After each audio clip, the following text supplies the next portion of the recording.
Subscribe to our YouTube channel and press the bell icon to get the latest updates. Hello and welcome to this post-policy press conference for the first bi-monthly monetary policy for year 2021-22. So we have with us around about 35 media persons representing various organizations and all, wire agencies, newspapers, televisions, portals and all. I welcome them all. And to conduct the press conference in a cordial manner, I'll call out the names of people and then we can go. So with your permission, shall we start? Yes, go ahead, please. Yes, thank you, sir.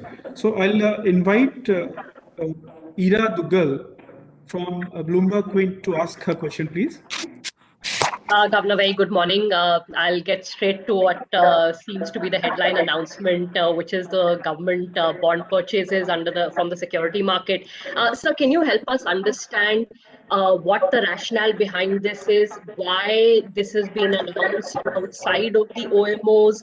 Do these replace OMOs? Is this going to run alongside OMOs? And if it's going to replace OMOs, we could have simply announced an OMO calendar. So I'm trying to understand what the RBI is trying to do through this, what it was not already doing through its existing liquidity management tools and programs. Okay, thank you, Ira, for that question. Now, first thing is it is different from the usual OMO or the OMO calendar. We have given it a distinct calendar.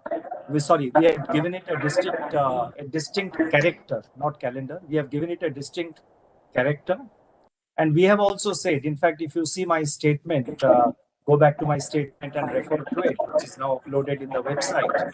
I have said that this program will run in addition to our normal LAF operations, our normal special OMO and other various instruments which are available in our toolkit. I think somebody's mic is, please mute. Please put your mics on mute. I can see one or two. Yeah, thank you. Thank you.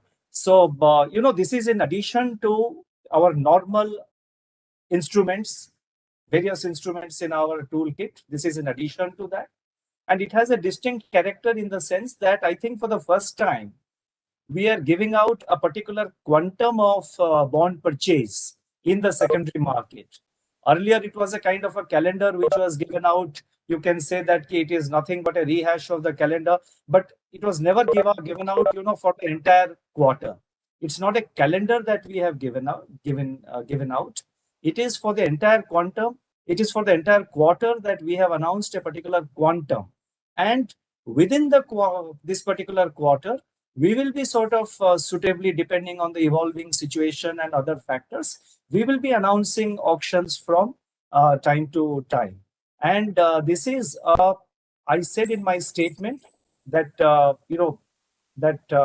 the signals from the Reserve Bank, the communication from the Reserve Bank, and the action of the Reserve Bank all have to be read together. Here you have a particular action which is taken outside the normal toolkit of RBI. We are announcing a quantum upfront for the whole quarter. This is the kind of communication we have given. It's a kind of signal together with the liquidity signal which we have given, where I have gone ahead, and very explicitly defined what is ample liquidity. That is, after meeting the requirements of all segments of financial markets and the real economy, the system will be surplus.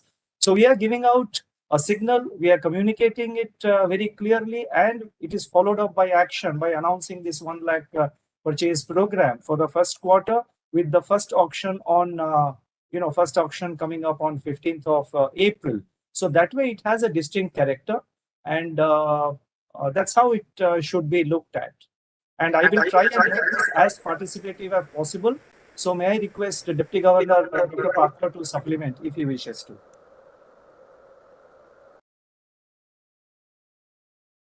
Thank you, Governor. I just wanted to make 3 points on this. It is for the first time that the RBI is committing its balance sheet to the conduct of monetary policy. This has not been done by India ever before. The second thing is that it is different from OMO because it gives away discretion. typically in an OMO auction, we announce the amount, we announce the timing, etc. We are giving up this discretion to give an explicit assurance to markets that we will assist them in the conduct of the borrowing program. Giving up an amount upfront also helps market participants to plan their engagement with the borrowing program. So upfront, you know how much support is coming from the RBI, so you can plan your actions accordingly. It is a judgment call. It is a challenging instrument because it has risks too. It can go awry, and that can bring on tensions. But this is a risk that the RBI has taken, keeping its commitment to give an explicit guidance on liquidity. If I may just add a follow-up question just on this only, sir. So, Governor, is it fair to say that the RBI is standing between the demand-supply mismatch for government bonds? At the end of the day, that seems to be what is happening here, because we know that there is a certain quantum of demand that will come from banks that may reduce if credit growth picks up. Foreign demand is relatively limited. We know the supply is going to be strong. If one strips out all the technicalities, isn't the central bank standing between or bridging the gap between demand and supply of government bonds? Well, that is for you to draw your own conclusions. But we are addressing the overall liquidity situation in the market, and to ensure that there is an orderly evolution of the yield curve, and there is an orderly evolution of the financial markets also. And we are not standing in between, the government, the demand-supply position. The supply is something which has to be seen how it plays out in the current, in the current year. Last year, I have given out the number. The total OMO was rupees 3.13 lakh crore.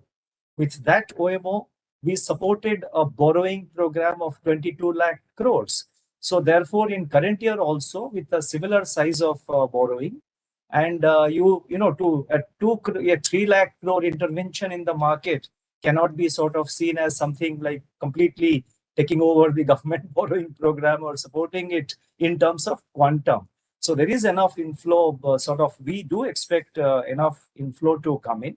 And we'll have to see how the situation plays out in the current year. It will be too early to sort of rush into that kind of a conclusion. I think we should go to the next question. Ira, you have asked two of them. Okay. Thank you, sir. I would request all the participants, in order to manage the time effectively, I'll request all the participants to ask one question only.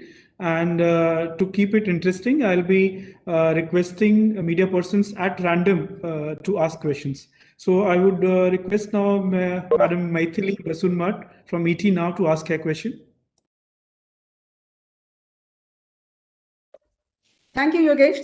Thank you also, Governor, for giving me this opportunity. I just wanted to understand a simple thing. It's very heartening to hear that RBI says that it will endeavor to ensure orderly evolution of the yield curve governed by fundamentals, as distinct from any specific level thereof.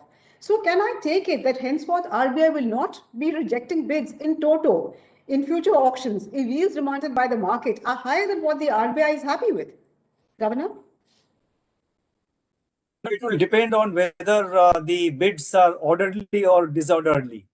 So I cannot that we will completely give up that option of rejecting the bids. I mean, ultimately somebody has to take a call, and as the central bank, especially when we are managing so many conflicting objectives and conflicting targets which are in front of us, and we have to find the right balance. So it all depends on whether the bids, in our view and in our judgment, of course, our views and judgment will be based on reasonable assumptions. They will be on rational assumptions. So we will take a call whether it is an orderly bid or it's completely a outlier kind of bid, and based on that, we'll take a decision. Okay, so you will have the last. Thank you, Maithili. Thank you, Maithili. Thank you. Thank you, sir. May I request Lata Venkatesh of CNBC to ask a question? Well, don't count this as my question. I'm just completing what Ira asked. Should we assume, therefore, that the intervention through GSAP is different, and separately also the OMO of 3 trillion remains, Governor, and the Operation Twist, etc., continue as before? I will supplement but I would like to make this press interaction as participative as possible from our side. I'll ask Deputy Governor Patra to reply. Thereafter, if required, I will supplement. Deputy Governor Dr. Patra.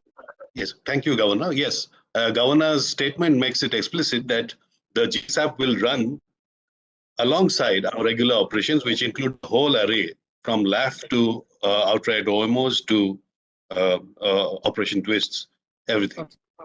And for those for a question that came in earlier, this is built into a liquidity planning framework for the year as a whole. So it is not that it's a helicopter use of facilities. It is planned into the liquidity framework for 21-22. Okay. No, that is Ira's question, sir. So I'm just coming forth with my question. Should a hike in the reverse repo also be taken as accommodative policy? Even when you are in accommodative policy, can you hike the reverse repo? And as well, I'm a little confused about your saying that you will be accommodative till growth becomes sustainable. Look at your growth guidance. I mean, it's 26, 8, 5.4, 6.2, and for next year, 6.8 according to the MPR. Look at your inflation guidance. It is above 5 for a better part of this year and 4.5 to 4.8 for next year. Then what exactly can make you exit at all? I'm asking you this because it looks like household savings are already protesting. Are you not worried about the rise in gold imports steadily over the last 6 months and ending at almost $9 billion in March?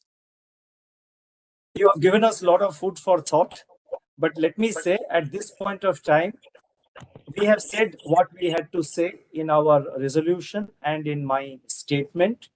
At what point we will exit, whether reverse repo should be seen in a particular way, you will have to wait for a situation when it, such a situation, when it arises. But at that moment, I feel that our statement and our resolution are sufficiently clear and also do provide some kind of a forward guidance for the markets and for all stakeholders. Thank you. Thank you, sir. I would request Mr. Govardhan Rangan from Economic Times to ask his question.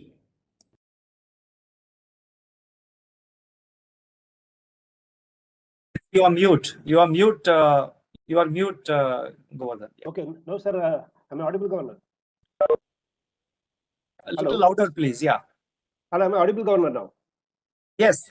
Yeah. So the CPI forecast is well above 4% for the second year running this fiscal. Does that mean that the MPC is missing the inflation target of 4%? And in that context, does the accommodative stance extend to the reverse repo as well, or is it not?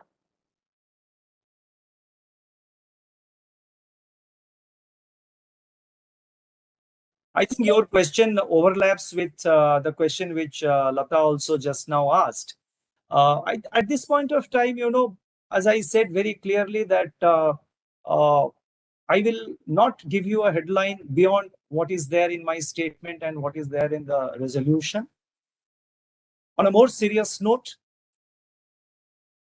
you see, target of 4% plus minus 2 has been reiterated by the government in its notification.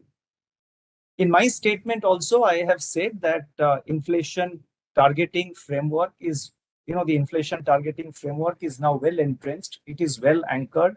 Expectations are also well anchored.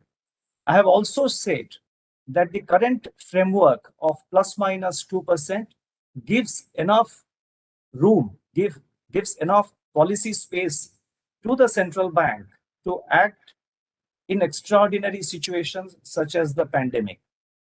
So throughout, therefore, last year and also in the current MPC, the MPC has looked through certain aspects of the inflation. Going forward, we have given out certain projections. The outlook is uncertain. We will study, we will see how it plays out. And ultimately, at the current juncture, we have said that growth is of paramount importance. while of course keeping in mind very much that inflation targeting is important, because after all, the primary goal of monetary policy is maintaining a certain level of inflation. So therefore, reverse repo, at the moment, we have not said anything. So I think you will have to wait for, when we make any announcement in that regard. I can see Dr. Patra probably wants to add something. Do you have any point? I just wanted to supplement that whenever the system is in reverse repo, policy is accommodative, full stop.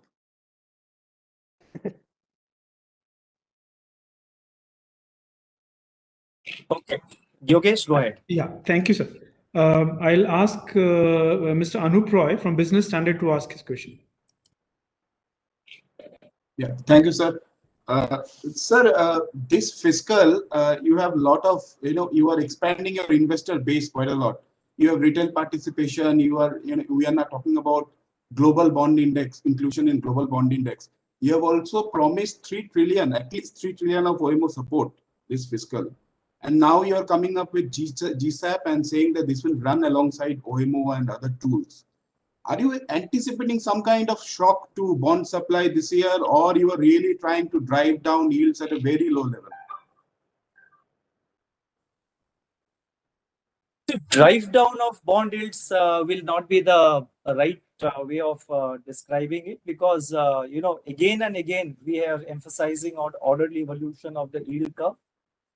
And in my statement also, I have said that both upward and downward movement in the yield curve are quite natural in a bond market, depending on changing macroeconomic fundamentals and other macroeconomic factors. And so therefore, we are also mindful of the kind of liquidity which is there, which is there in the market. I've given the the reserve money numbers. I have given the M3 growth numbers. So we are mindful of the overall liquidity position in the market. As a part of our liquidity management, we have also announced this variable rate reverse repo auctions. That is a part of our liquidity management operations, not a kind of liquidity tightening. I think I have said it very explicitly. So therefore, we are mindful of all the aspects of the liquidity situation, maintaining financial stability. And I said, there are many conflicting objectives which the central bank is required to manage. There are trade-offs, and we are quite confident that we will be able to sort of take a balanced call. And I think ultimately it's a judgment call. And at this point of time, I'm reasonably confident, or rather, I'm very confident that we will be able to deal with, such challenges. Thank you, sir. Thank you, sir. मैं अनुरोध करूंगा Shri Pradeep Pandya CNBC आवाज से कि वो अपना प्रश्न पूछें.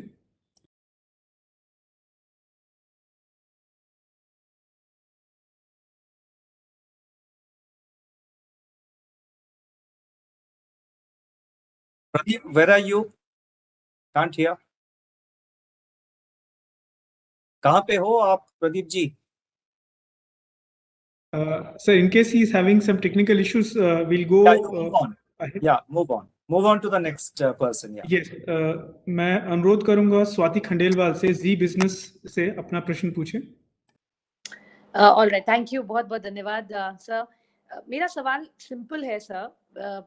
इस वक्त आपके पास इमीडिएट प्रायोरिटी मिडिल क्लास के लिए क्या है when the environment is low interest rate regime और slightly rising inflation rate, but growth को भी सपोर्ट करना है? तो investment avenues for a middle class क्या हो सकते हैं, कैसे इसको देखिए? क्योंकि आपने शुरू में कहा था रिकवरी अभी अनइवन हो रही है और फिर भी हम इतना बुरा नहीं कर रहे हैं एज अ कंट्री. सो ये एक थोड़ा पैराडॉक्सिकल सिचुएशन में हम कैसे इसको देखें, specially for the middle class? आपका प्रश्न जो है इतना सिंपल वैसे नहीं है. आपने कहा कि सरल सा क्वेश्चन है, इतना सरल नहीं है. मिडिल क्लास कहाँ इन्वेस्टमेंट करेगी और कहाँ पे अपना पैसा लगाएंगे, उसके बारे में तो एज ए सेंट्रल बैंक हम कुछ कहना नहीं चाहते हैं. मिडिल क्लास खुद डिसाइड करे कहाँ इन्वेस्ट किया जाए.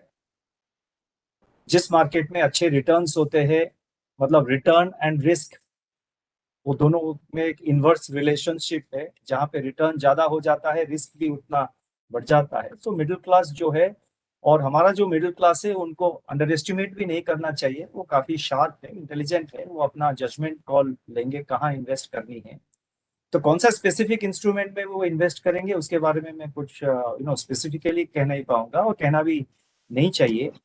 और आपने ये बताया कि अभी हमारा देश इतना बुरा नहीं कर रहा है, उसको मैं थोड़ा सा रिफ्रेश करूंगा। आई थिंक हमको ये माइंड में रखना चाहिए कि देखिए 2020 लास्ट ईयर जो कैलेंडर ईयर था, मार्च से शुरू होकर अभी जो अप्रैल इस साल 31 मार्च तक अभी तक जो है, I think as an economy, हमारा जो इकोनॉमी है और फाइनेंशियल सिस्टम है, वो बहुत अच्छी तरह ये जो चैलेंज है, we have faced this challenge.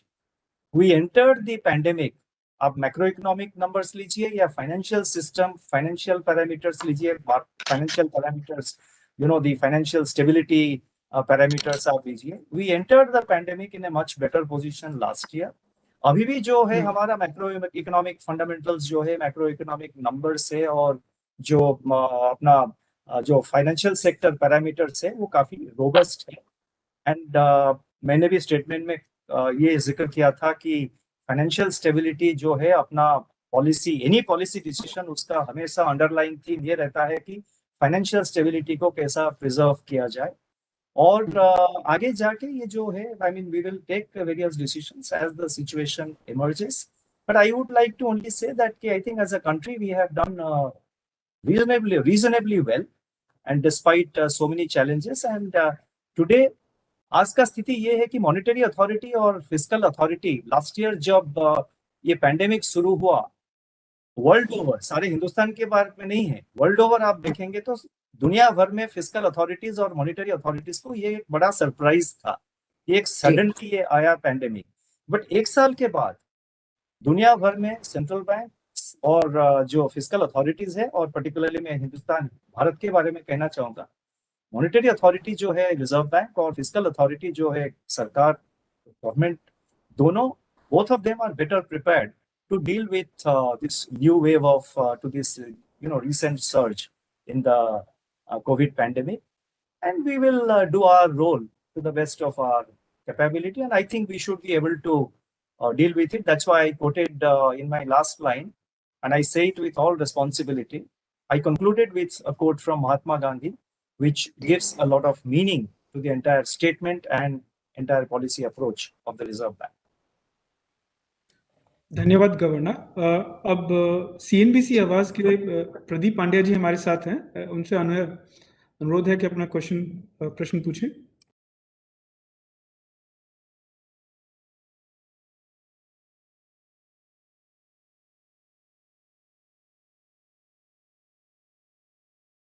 कुछ प्रॉब्लम है योगेश, आप मूव ऑन करिए, उनके सिस्टम में कुछ प्रॉब्लम है, प्लीज मूव ऑन योगेश, आप म्यूट पे हो। Yes, I will request Gopika Gopakumar from the Mint to ask her question, please.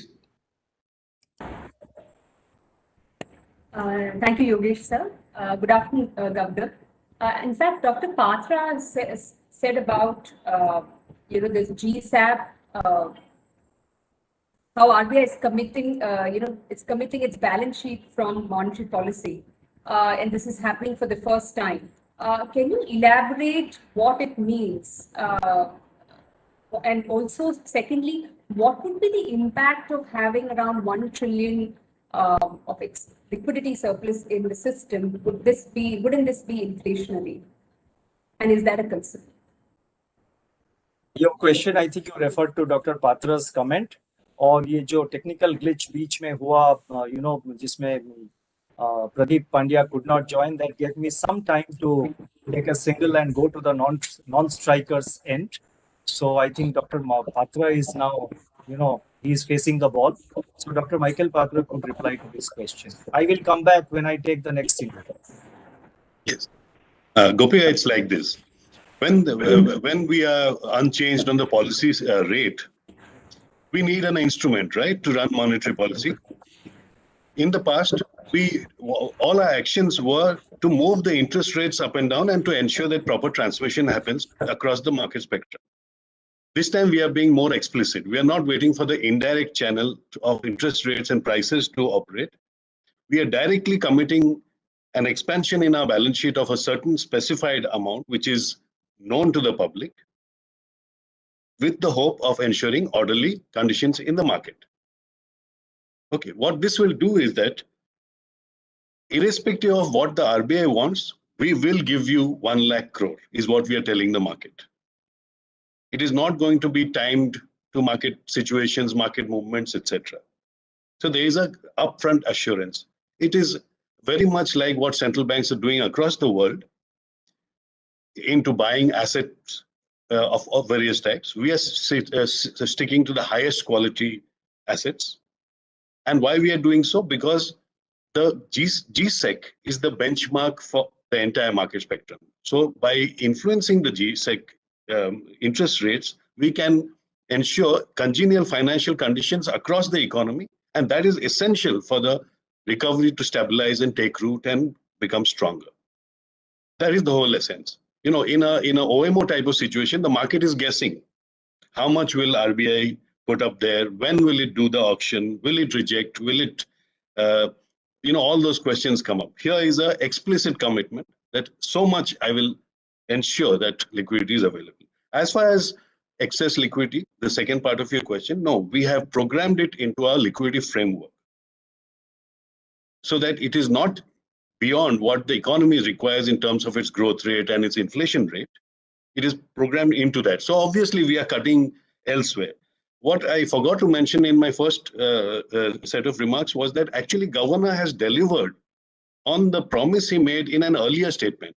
If you recall, when the CRR was withdrawn, the Governor said that he will replenish the liquidity taken away with durable liquidity. And he is exactly doing that. So we have a lot more certainty going forward into the market borrowing program, a lot of less tension for the markets about the RBI's presence and support. And we hope the markets will respond with orderly conditions in the marketplace. Thank you, Dr. Patra. I'll request Mr. Mayur Shetty from Times of India to ask his question. Thank you, Yogesh. My question is on the development measures, particularly the one relating to prepaid instruments. It looks like now these PPI have been made almost at par with payment banks. They are being allowed to withdraw cash, made part of the payment system. So is this the kind of roadmap that you're seeing for wallets, just like large NBFCs are expected to become banks? And also, this is in light of the recent incident. Is there any data breach reporting norms for prepaid issuers? I would request Executive Director Ravi Shankar to take that question. I'll supplement thereafter if required. Yeah, thank you, sir. Yes, you're right. The basic idea of allowing cash withdrawal, etc., in non-bank PPI issuer is essentially to level the playing field between banks and non-banks, and also achieve the comfort that one can access easily. It reduces the need to actually hold cash. The fact that a PPI holder has this comfort that I can, whenever I want, access cash, reduces the actual need to hold cash, and that we believe will give a big fillip to digitization in the system. So that is essentially the reason why this was done. Thank you.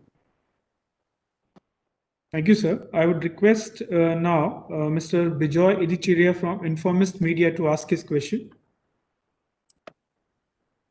Hi, sir. Sorry, I'm going back to the guidance. From the time the pandemic started, you've been very clear that at some point you'll have to get out of this review because this is something that you're very clear is a temporary phenomenon and we need to tide over this phase. It's something that you have reiterated throughout your communication in the early part of 2020.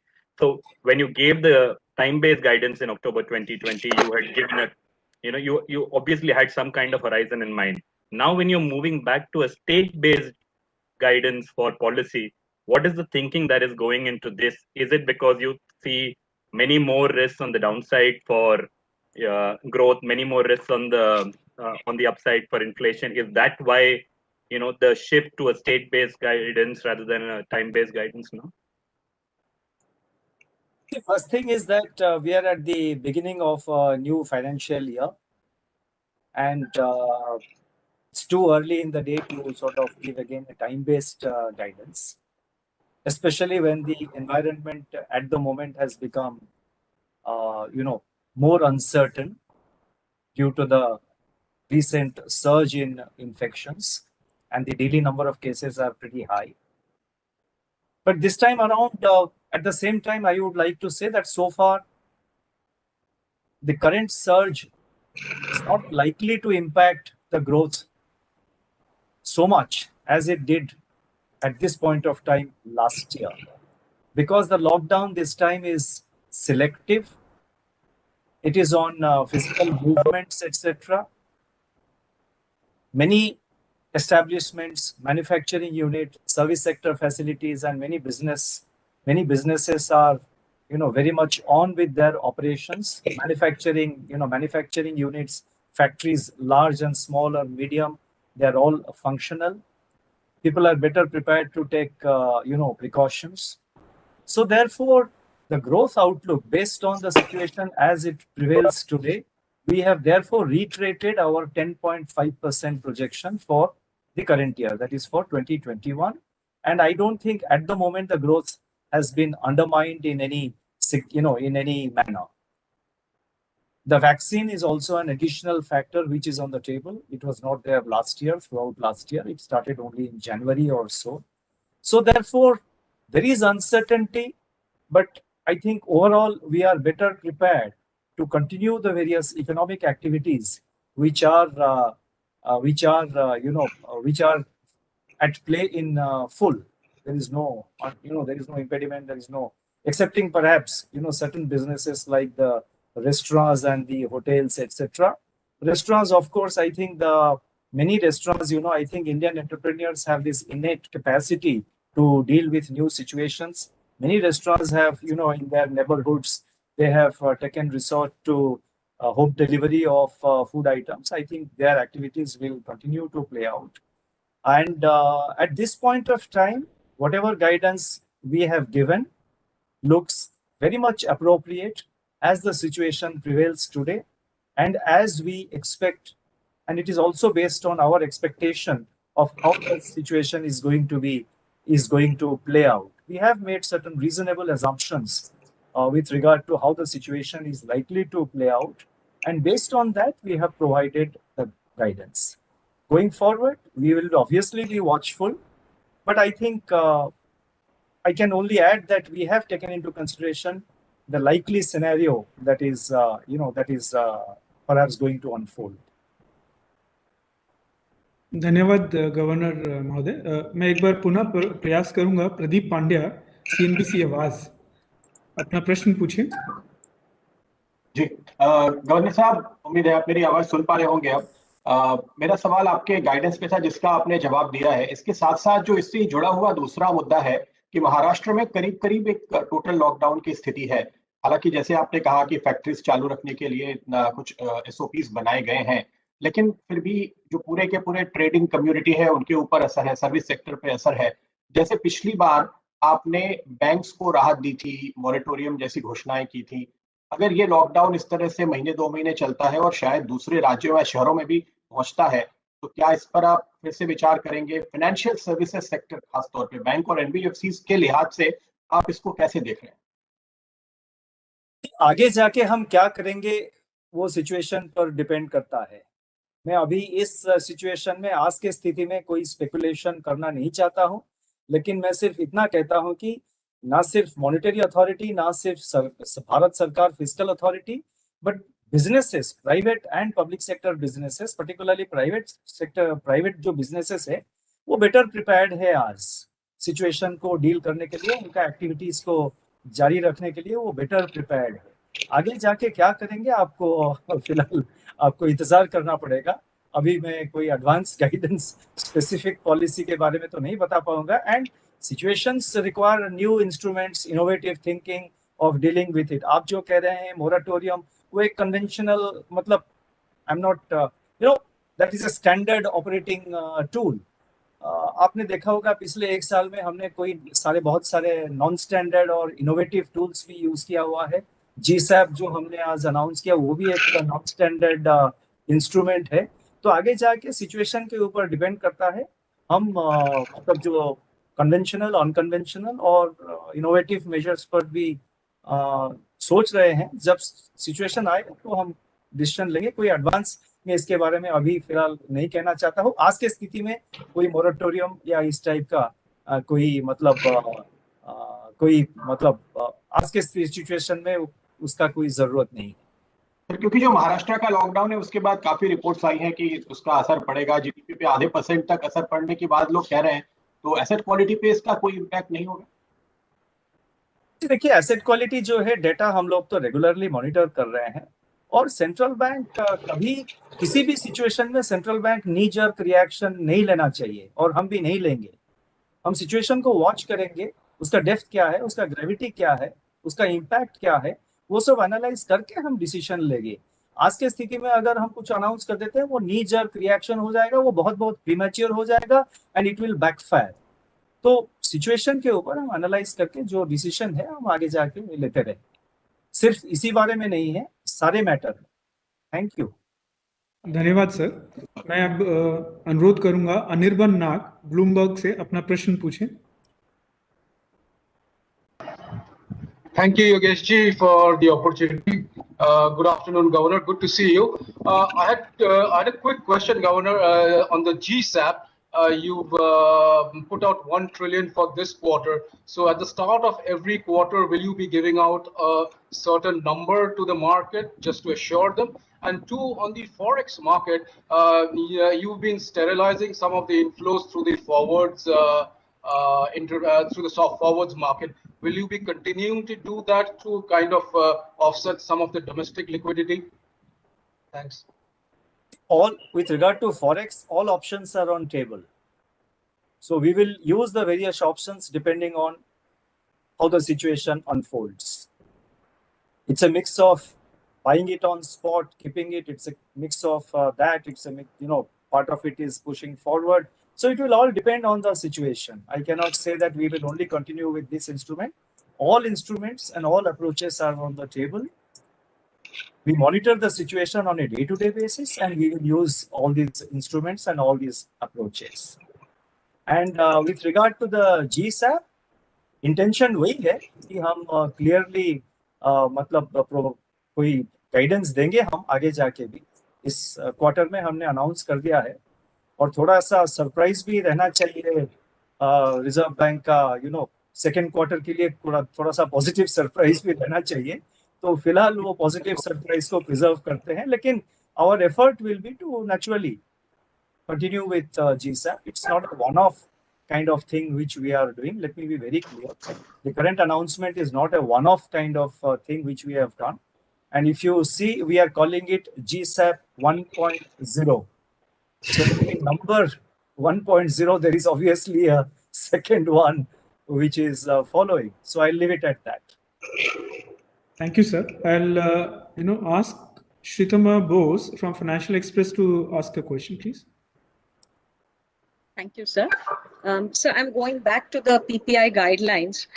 Not just non-bank PPI issuers, but also we've seen instances of data breaches at other payment intermediaries who are non-banks, payment gateway operators, etc. So what is being done in terms of the supervisory architecture at RBI so that non-bank players in the payment system are subjected to at least the same degree of oversight that banks have to face?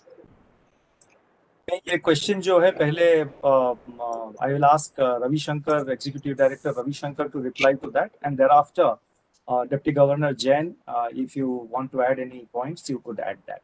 First Ravi Shankar, followed by Deputy Governor Jain.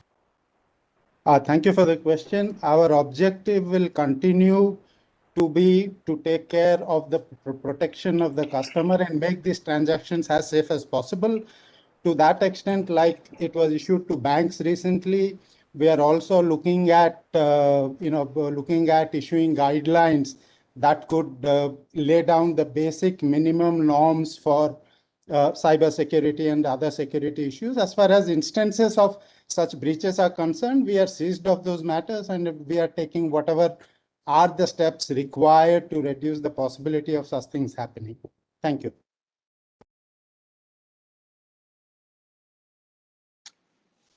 Thank you, Governor. I will just supplement with two of my observations. One, that we are taking the policy decisions whenever it is required. So very recently, we issued digital payment security control guidelines that will strengthen the entire ecosystem of all the regulated entities. And second, in terms of the supervision, we are monitoring all kind of IT systems of all regulated entities very closely. Thank you, sir. So we are actually out of time, but with your permission, I'll take 3 last questions. More. Okay, quickly, please. Yes, sir. So I'll request Swati Bhatt from Reuters to ask her question, please. Good afternoon, Governor. Thank you so much for this. I just wanted to understand, I mean, when the budget was made in February, obviously we didn't see this kind of cases, and all the government's projections would be based on the pre-infection surge. Is this likely to have any impact on the government's revenues going forward? And is that a concern, especially because most of the surge has been seen in all the industrialized states? And is that likely to have an impact? How do you see that playing out? Thank you. I think it's too early to say that it will have an impact on the government revenues, particularly the GST or the direct tax, etc. In any case, I'm sure government will be continuously evaluating the situation. And at the moment, I think it's too early to rush into any conclusion that the revenues will be adversely affected in the current year. And today is 7th of April, just about a week into the new financial year.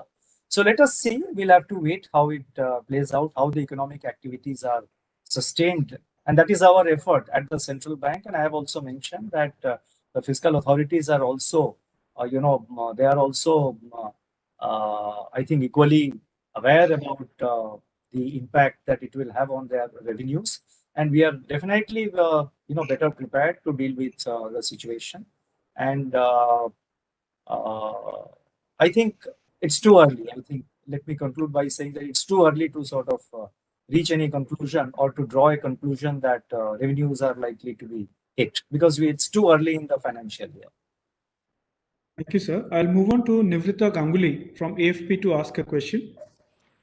Thank you, Yogesh, sir. Good afternoon, Governor. How is the MPC assessing the risks in the external environment at the moment? Particularly, I just want to get your thoughts and if there was any discussion about the stimulus that we've seen announced in the US. What would a risk of a very uneven global recovery mean for India? Dr. Patra, you can take that question. Yeah. In the MPC's assessment, perhaps second to these rise in infections is the global spillovers, which are a big source of risk for India, both positively and negatively. And both ways we suffer. There is a saying that if elephants fight, the grass suffers. If elephants get friendly, the grass suffers. So if there is a stimulus, it's the greatest likelihood is that it leaks out of the US and comes to India. Then we have a problem of high capital flows. If it's the other way around, then capital leaves countries like India and we have the reverse problem. So I think global spillovers are a big issue, especially as they impact asset prices and financial markets that are exposed to these flows. And so we do take that into account while setting up our balance of risks and making our judgments. Thank you, sir. I'll request Mr. K. Ram Kumar, Hindu Business Line, to quickly ask his question.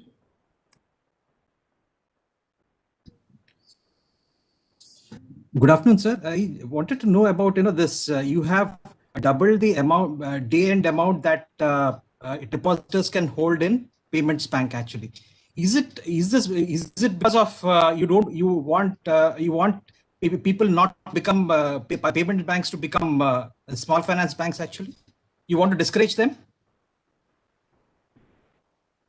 No, it is not to discourage payment banks. I think it is to make them, it's to make them, it's to make them,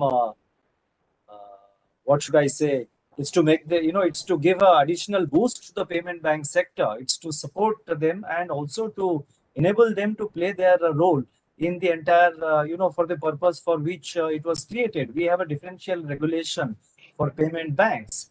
And now when it was launched in 2016, when this 1 lakh limit was fixed, that time itself it was said that this limit will be revised.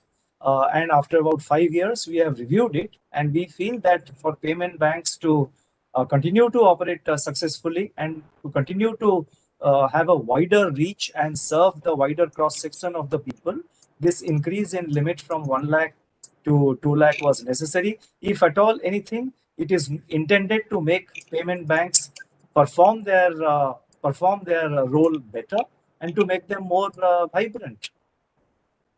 Thank you, sir. Mr. Anand Adhikari from Business Today. Good afternoon, Governor. Sir, our forex reserves have overtaken Russia's reserves to become the world's fourth largest. Now, if you look at the traditional or the often talked about parameters like import cover, which is one of the highest in the recent decade, almost 18 to 19 months cover. Similarly, the debt-based indicator like reserve to short-term debt and external debt, the forex stock looks to be more adequate.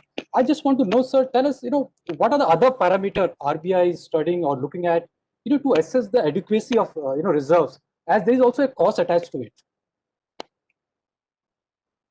You see, first thing I would like to say is that there are several ways of looking at the adequacy of a reserve.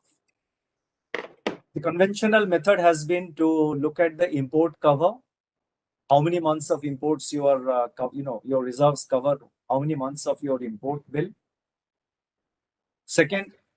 Another approach is to look at the ratio between the total reserves and the total forex, the total foreign debt. Within the foreign debt, the size of reserves vis-a-vis the short-term debt and the long-term debt. So there are various ways of looking at the adequacy of the reserves.